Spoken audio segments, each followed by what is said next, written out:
Hello all, welcome to ఇన్ఫోటాక్స్. India versus Australia match. India విజయం సాధించింది. సెమీస్‌లోకెళ్ళింది. సెమీస్‌లో England face చేయబోతుంది. ఇదంతా పక్కన పెడితే అసలు నిన్నటి మ్యాచ్ ఎలా అయిందో మనం ఒకసారి డిస్కస్ చేసుకుందాం. ఇండియా వర్సెస్ ఆస్ట్రేలియా మ్యాచ్ అనగానే మనం 2023 వరల్డ్ కప్‌కి రివెంజ్ మ్యాచ్ అని ప్రతి మ్యాచ్‌ని మనం అనుకోవాల్సిన అవసరం లేదు. ఎందుకంటే ఆ టోర్నీ మనం విన్ అవ్వలేదు. ఆ టోర్నీ వాళ్ళే విన్ అయ్యారు. సో, దానికి రివెంజ్ అనేది మనం ఎప్పటికీ తీర్చుకోలేము. మేబీ ఇలాంటి ఏదైనా టోర్నీస్ వచ్చినప్పుడు ఆ టోర్నీస్ లో ఫైనల్స్ లో తలపడితే అప్పుడు విన్ అయినప్పుడు మనం రివెంజ్ తీర్చుకున్నట్టు అవుతుంది తప్ప మన 2023 మ్యాచ్ ని ఆ టోర్నీ మనం ఓడిపోయిన దానికి ఇప్పటికీ రివెంజ్ తీర్చుకోలేము. ఎందుకంటే ఆస్ట్రేలియా కంటే కూడా మనం 2023లో best team, one of the best team in all world cup. 2023లో ఇండియన్ టీం అనేది అంటే 2000 నాకు అడిగితే 2011 వరల్డ్ కప్ కంటే కూడా explosive team 2023 world cup Indian team. But మనం టోర్నీ విన్ అవ్వలేదు. సో, టోర్నీ విన్ అవ్వనప్పుడు తర్వాత ఏదో బైలాటరల్ సీరీస్‌లో ఆస్ట్రేలియాతోనో లేదంటే ఇలాగ సూపర్ 8 గాని గ్రూప్‌లో ఆస్ట్రేలియాతో మ్యాచ్ విన్ అయ్యి రివెంజ్ తీర్చుకున్నామని ఏమీ అలాగ అనుకోవాల్సిన అవసరం లేదు. ఎందుకంటే ఎక్కడ మనం కోల్పోయామో అలాంటి సిట్యుయేషన్‌లోనే మళ్ళీ సాధించుకుంటేనే అదొక రకమైన రివెంజ్ అనుకోవచ్చు మనం. స్పోర్ట్‌లో రివెంజ్ అనే పదమే రాకూడదు యాక్చువల్‌గా అయితే. బట్ అలా దానికి మనం ఏదైనా ఒక సాటిస్ఫాక్షన్ అంటే మేము బెటర్ టీము, మేము మిమ్మల్ని కూడా కొడతాము అని చెప్పుకోవడానికి అలాంటి ఒక మ్యాచ్‌లోనే మళ్ళీ విన్ అయితే తప్ప, ఇలాంటి మ్యాచెస్‌లో విన్ అయ్యి రివెంజ్ అనేది అలాంటివేవి పెట్టుకోకండి. బట్ ఒక స్టేట్మెంట్ అయితే మనం పాస్ చేయొచ్చు. మేము మిమ్మల్ని బీట్ చేయగలం. మిమ్మల్నే కాదు ఎవరినైనా బీట్ చేయగలం.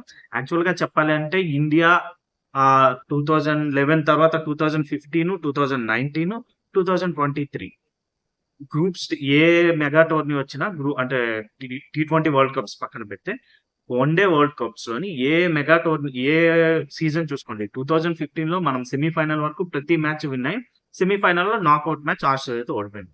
2019 ఇంగ్లాండ్ తో ఓడిపోయినా మిగతా మ్యాచెస్ అన్ని మనం విన్ అయ్యాం. న్యూజిలాండ్ తో ఓడిపోయాం. అప్పుడు కూడా మనదే బెస్ట్ టీం. అండ్ 2023లో ఇండియాలో అయ్యింది వరల్డ్ కప్. అండ్ ఇదే రోహిత్ శర్మకి, కోహ్లీకి last one day world cup అని ఇవన్నీ అనుకున్నా, అసలు అప్పుడున్న మన టీమ్ నాకు తెలిసి one of the best team. అంటే ఒక ఆస్ట్రేలియా టీమ్ 2003, 2007 టైంలో ఎలా ఉండేదో 2023లో ఇండియన్ టీమ్ అనేది వరల్డ్ కప్ లో అలా ఉంది. ప్రతి మ్యాచ్ డామినెంట్. అంటే ఏదో 2, 3 మ్యాచ్‌లు కష్టపడ్డాం తప్ప ప్రతి మ్యాచ్ అసలు మనం కష్టపడ్డం కాదు, అవతలోళ్ళనే కష్టపెట్టాం అనే రేంజ్‌లో పెర్ఫార్మన్స్ ఇచ్చాం. సో, బట్ ఫైనల్స్‌లో ఓడిపోయాం. ఆస్ట్రేలియా 2 మ్యాచ్‌లు ఓడిపోయి, వరుసగా 2 మ్యాచ్‌లు ఓడిపోయి ఫైనల్స్‌లో కప్ కొట్టింది. మనం అన్ని మ్యాచ్‌లు గెలిసి ఫైనల్స్‌లో కప్ కొట్టాం. సో, గ్రూప్ స్టేజెస్ గాని, నాకౌట్ స్టేజెస్ వరకు ఇండియా అనేది మోస్ట్ ఎక్స్‌ప్లోజివ్ టీమ్. ఆస్ట్రేలియా కన్నా, ఏ టీమ్ కన్నా కూడా ఈ రీసెంట్ ఇయర్స్‌లో 10-12 ఇయర్స్‌లో. బట్ నాకౌట్స్‌లోని పంచ్ ఇవ్వలేకపోతుంది. అండ్ మేజర్ ఫైనల్స్‌లో మనం ఆ కాంబినేషన్ ఏదో మిస్ అవుతున్నాం. ఈసారి కూడా నిన్నటి మ్యాచ్‌లో అలాంటిది మిస్ అవుతామా అనిపించింది. అంటే నిన్న మ్యాచ్ అంత మనకు అవసరం కాదు. భారీ మార్జిన్‌తో ఏదో ఓడిపోతే మనకి నెట్ రన్ రేట్ కొంచెం తగ్గి మనం బంగ్లాదేశ్, ఆఫ్ఘనిస్తాన్ మ్యాచ్ కోసం వెయిట్ చేసే సిట్యుయేషన్ వచ్చేదేమో గానీ, బట్ నిన్నటి మ్యాచ్ మనకి ఒక జస్ట్ మన స్ట్రెంగ్త్స్‌ని ఏంటి అని చూపించుకోవడానికే నిన్నటి మ్యాచ్ మనకి. ముఖ్యంగా ఓపెనింగ్ జోడీ కోహ్లీ, రోహిత్ ఎలా ఆడతారు అనే దాని మీద కాన్సంట్రేషన్. అండ్ ఆస్ట్రేలియా కాబట్టి మన బౌలింగ్ అంటే పెద్ద టీమ్‌తో మనకి గ్రూప్‌లో గాని, సూపర్ 8లో గాని పెద్ద టీమ్స్ ఏవి పెద్దగా రాలేదు. సో, ఆస్ట్రేలియా పెద్ద టీమ్ కాబట్టి వాళ్ళని మనం ఎలా కట్టడి చేస్తాం? ఒకవేళ తక్కువ స్కోర్ చేస్తే డిఫెండ్ చేసుకుంటామా? లేదంటే మన బ్యాటింగ్ వాళ్ళ బౌలింగ్‌ని ఎగైనిస్ట్‌గా ఎక్కువ స్కోర్ చేయగలుగుతుందా? లేదా? ఎందుకంటే మనం వెస్ట్ ఇండీస్ వచ్చాం. నిన్న సెయింట్ లూసియా పిచ్ కొంచెం బ్యాటింగ్ ఫ్రెండ్లీ అనకూడదు కానీ బ్యాటింగ్ పిచ్. కొంచెం బ్యాటింగ్ పిచ్ అంటే T20 perfect T20 pitch. So, ఆ పిచ్‌లో మన బ్యాటర్స్ ఏ రేంజ్‌లో పెర్ఫార్మ్ చేస్తారనే దాని గురించే మనం డిస్కస్ చేసుకున్నాం. చాలా బాగా పెర్ఫార్మన్స్. కోహ్లీ ఔట్ అయిపోయాడు. కోహ్లీ గురించి మనం పెద్దగా వర్రీ అవ్వక్కర్లేదు. ఇంకా సెమీఫైనల్ ఉంది, ఫైనల్ ఉంది. సెమీఫైనల్‌లో విన్ అయితే ఫైనల్ ఉంది. ఈ 2 మ్యాచెస్ మనం అంటే ఒక మ్యాచ్ ఎలాగో సెమీఫైనల్ పక్కాగా ఇంగ్లాండ్‌తో ఆడతాం. ఫైనల్స్‌కెళ్తే ఆ మ్యాచ్. ఈ 2 మ్యాచ్‌ల్లో కోహ్లీ పక్కాగా తన అసలైన ఆట చూపిస్తాడు. కోహ్లీ గురించి మనం వర్రీ అవ్వాల్సిన అవసరం లేదు. రోహిత్ శర్మ కోసం చెప్పుకుంటే రోహిత్ శర్మ కూడా పెద్దగా అంటే 2, 3 మ్యాచెస్ చాలా బాగా ఆడాడు. But Rohit kind of innings అంటే హిట్ మ్యాన్ అనే పేరుకి ఒక సార్థకత ఇచ్చుకునే ఇన్నింగ్స్ మాత్రం నిన్న చూపించేసాడు. ఒక విధంగా చెప్పాలంటే ఇంకా వేరంగానే సెంచరీ కూడా వేరంగానే చేసేసాడు వాడు. బట్ అనుకోకుండా 91 దగ్గర ఔట్ అయిపోయిన 40 బాల్స్ 91 అనేది ఆస్ట్రేలియా లాంటి అపోజిషన్‌తో అంత చిన్న విషయం కాదు. So, excellent batting display. 8 sixes కొట్టాడు. 8 సిక్సెస్ కూడా బ్యూటిఫుల్ సిక్సెస్. ప్రతి సిక్స్ కూడా ఎక్సలెంట్. ఏదో తక్కువ దూరంలో పడిన సిక్స్ కూడా కాదు. అన్ని 110 మీటర్స్ సిక్స్ కూడా ఉంది. రూప్ పైన పడి బయటికెళ్ళిపోయింది. సో, మధ్యలో వర్షం కూడా కొంచెం డిస్టర్బ్ చేసినా రోహిత్‌నైతే డిస్టర్బ్ చేయలేదు. రోహితే అందరిని డిస్టర్బ్ చేశాడు. ముఖ్యంగా ఆస్ట్రేలియా ఫ్యాన్స్‌ని డిస్టర్బ్ చేశాడు. రోహిత్ తర్వాత బాగా ఆడిందంటే మిగతా వాళ్ళందరూ కాంట్రిబ్యూషన్స్ ఇచ్చారు. అంటే రోహిత్ చుట్టూ వీళ్ళందరూ జస్ట్ మేము కూడా ఉన్నామని తల చెయ్యేశారు. రిషబ్ పంత్ చాలా బాగా ఆడాడు. శివం దుబే బాగా ఆడాడు. శివం దుబే బాగా ఆడటం మనకి చాలా ఇంపార్టెంట్. శివం దుబే స్పిన్నర్స్‌ని ఎందుకు అటాక్ చేయలేకపోతున్నాడా? లేకపోతే కొంచెం ఇంటర్నేషనల్‌కి వచ్చాము అన్న ఇది ఉండిపోయిందా మైండ్‌లో తెలీదు గానీ స్పిన్నర్స్‌ని ఎందుకో ఓవర్‌గా రీడ్ చేసి కొంచెం ఆడడానికి ఆలోచిస్తున్నాడా ఏంటో అర్థం అవ్వట్లేదు. బట్ శివం దుబే స్పిన్నర్స్‌ని సిక్స్‌లు కొడితే చాలా బావుంటది. అంటే స్పిన్నర్స్‌ని శివం దుబే ఆడుకుంటే మిగతా టీమ్ అంతా కూడా ఓకే. మనకొక 10 బాల్స్‌కి ఒక 30 8 బాల్స్‌కి ఒక 19, 20 రన్స్ వస్తాయి అన్న నమ్మకంతో ఉంటది. సో, శివం దుబే అది చేయాలి. నిన్నటి మ్యాచ్‌లో అయితే కొంచెం బానే చేశాడు. లాస్ట్ మ్యాచ్ కూడా బాగా ఆడాడు. సో, సెమీఫైనల్స్‌లో కూడా సేమ్ శివం దుబే ఉంటాడు. ఇదే టీమ్ ఉంటది. అది దాని గురించి మనం తర్వాత మాట్లాడుకుందాం.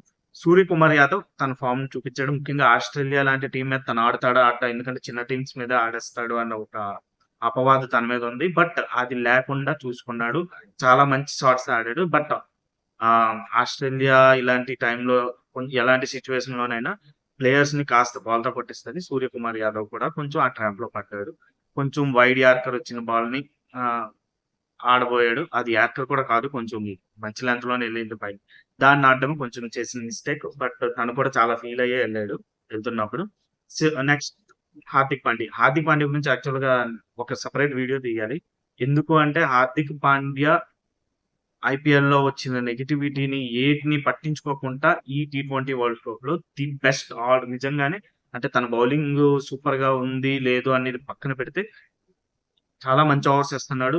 చాలా అంటే హార్దిక్ పాండ్యా ఏంటంటే ఒక విధంగా చెప్పాలంటే చాలా కాలిక్యులేటివ్‌గా ఆలోచిస్తుంటాడు. తను ఆలోచించినప్పుడే తను ఫెయిల్ అవుతాడు. ఆలోచిస్తే మాత్రం చాలా బాగా బౌలింగ్ అయినా, బ్యాటింగ్ అయినా చేస్తాడు. నిన్నటి మ్యాచ్‌లో కూడా స్టార్టింగ్ ఓవర్స్‌లో తను పరుగులివ్వడానికి రీజన్ అదే. బట్ తనకు పిచ్ అర్థమయ్యి బాగా లేదు పిచ్ నుంచి సపోర్ట్ మనకి వస్తది. మనం కరెక్ట్‌గా ఏస్తే అనేది తను రీడ్ చేసాకే తనకి వికెట్స్ వచ్చాయి. చాలా బా చాలా బాగా బౌలింగ్ ఏసాడు. వికెట్స్ రాలేదు. బౌలింగ్ బాగా ఏసాడు. అండ్ క్యాచ్ మంచిది పెట్టాడు. బ్యాటింగ్ మాత్రం చాలా బాగా చేస్తున్నాడు. హార్దిక్ పాండ్యా బ్యాటింగ్ చేస్తే చాలా బావుంటది. అంటే మనకి చాలా ప్లస్ అవుద్ది. ఎందుకంటే తను ఉన్నది ఒక జెన్యూన్ ఆల్ రౌండర్ కోటాలో మనకి టీమ్‌లో ఉన్నాడు. అంటే జడేజా ఉన్నా కూడా హార్దిక్ పాండ్యాయే మనకి మెయిన్ ఆల్ రౌండర్. మనం చాలా ఇయర్స్‌గా హార్దిక్ పాండ్యా కోసమే మనం డిస్కస్ చేసుకుంటున్నాం. He is the next big thing అంటే ఆల్ రౌండర్స్ విషయంలో. అంటే కపిల్ దేవ్ తర్వాత మనం ఇర్ఫాన్ పఠాన్ చాలా మందిని అనుకున్నాం. బట్ హార్దిక్ పాండ్యా వచ్చాక లేదు. నెక్స్ట్ హార్దిక్ పాండ్యా మనకొక పేస్ ఆల్ రౌండర్ అని అనుకున్నాం. హార్దిక్ పాండ్యా దాన్నైతే నిలబెట్టుకుంటున్నట్టే కనిపిస్తుంది. సో, ఓవరాల్‌గా బ్యాటింగ్ అయితే ఎక్సలెంట్‌గా కాంట్రిబ్యూషన్స్ వచ్చాయి. కోహ్లీ గురించి చెప్పాను కదా! అవసరం లేదు. మనం పట్టించుకోక్కర్లేదు. కోహ్లీ టైమ్ వచ్చినప్పుడు ప్రూవ్ చేసేసుకుంటాడు. ఆయన గురించి మనం పెద్దగా డిస్కస్ చేయక్కర్లేదు.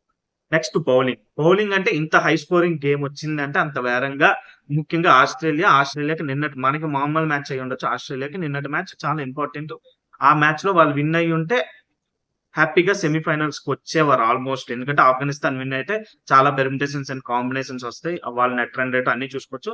ఆస్ట్రేలియా కంటే ఆఫ్ఘనిస్తాన్ కొంచెం మంచి నెట్ రన్ రేట్‌లో ఉంది కాబట్టి ఆస్ట్రేలియా నిన్న మ్యాచ్ గెలుచుంటే సెమీఫైనల్‌కి వచ్చేవారు. ఆల్‌మోస్ట్ గెలిచేవాళ్ళు.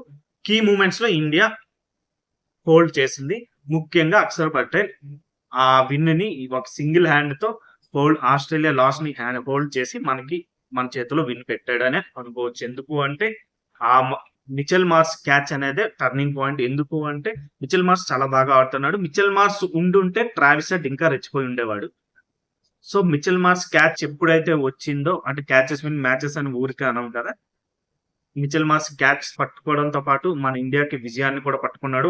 ఒక కాన్ఫిడెన్స్ ఇచ్చాడు అక్షర్ పటేల్. అండ్ తర్వాత బౌలింగ్ కూడా చాలా బాగేసాడు. ఫస్ట్ ఓవర్ ఫ్లోలో ట్రావిస్ హెడ్ ఉండడంతో కొంచెం 12 రన్స్ ఇచ్చాడు గానీ, తర్వాత బౌలింగ్ సూపర్‌గా ఏసాడు. అండ్ బుమ్రాకి కూడా ఎప్పుడూ లేనట్టుగా కొంచెం ఓవర్స్‌లో స్కోర్స్ వచ్చేసాయి. బట్ వీళ్ళెవ్వరికీ ఎలా స్కోర్స్ వస్తున్నా, స్కోర్ పోతున్నా కుల్దీప్ మాత్రం చాలా బాగా బౌలింగ్ చేశాడు. అండ్ రోహిత్ శర్మ కుల్దీప్‌ని బ్యాక్ చేసిన విధానం గాని, ఇవన్నీ చాలా బాగున్నాయి. దానివల్ల ఆస్ట్రేలియాకి net run rate scoring required run rate pressure అనేది కొంచెం బాగా ఎక్కువ మైండ్‌లోకి వచ్చింది. ఆ రావడం బట్టే వాళ్ళు షాట్స్‌కి ట్రై చేసి ఔట్ అయ్యారు. మాక్స్‌వెల్ ఔట్ అవ్వడం చాలా ఇంపార్టెంట్. మాక్స్‌వెల్ అక్కడ 6 అట్‌లీస్ట్ 4 బౌండరీకే ట్రై చేసి ముందుకొచ్చాడు. కుల్దీప్ యాదవ్ బాల్ చాలా లోపలికెళ్ళింది. వికెట్ ఔట్ అయింది. తర్వాత మార్కస్ స్టైనస్ కూడా చాలా డేంజర్. ఎందుకంటే ప్రతి మ్యాచ్ ఆడుతున్నాడు. తను స్పిన్నర్స్‌ని, ఫాస్ట్ బౌలర్స్‌ని అందరిని బాగానే ఆడేస్తాడు. బట్ తను కొంచెం ఎక్కువ ఎక్స్‌పెక్ట్ చేసి 4 ఏదో కొడదామన్నాడు స్వీప్ షాట్. అది హార్దిక్ పాండ్యా చేతిలోకెళ్ళింది. హార్దిక్ పాండ్యా వదిలుంటే కొంచెం ఇవాల్ట ఇవాళ ట్రోలర్స్ అందరికి మంచి స్టఫ్ అయ్యేవాడు. బట్ హార్దిక్ పాండ్యా ఇప్పుడు ఆ పొజిషన్‌లో లేడు. తను అందరితో పొగిడించుకునే రేంజ్‌కే వచ్చేసాడు ఆల్‌మోస్ట్. తను అస్సలు ఏది వదిలే ఛాన్సే లేదు. Bowling, batting, fielding. నిన్న కూడా అలాగ వదిలినా మళ్ళీ లెఫ్ట్ హ్యాండ్‌తో పట్టుకొని ఇలాగ తిప్పాడు ఒకసారి. సో, తన స్టైల్ చూపించాడు హార్దిక్ పాండ్యా. అండ్ ఒక మంచి ప్లేయర్ అలా స్టైల్ చూపించినా చాలా బావుంటది మనకు చూడటానికి.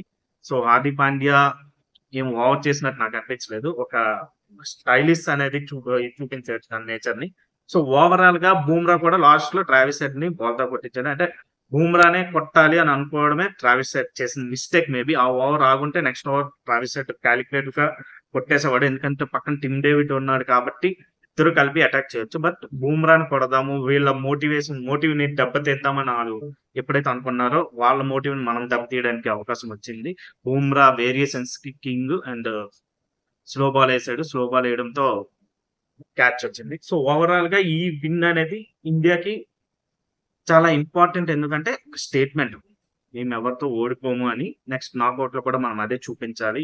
ఎవ్ ఇంగ్లాండ్‌తో సెమీఫైనల్‌లో లాస్ట్ టైమ్ ఓడిపోయాము. చాలా దారుణంగా ఓడిపోయాము.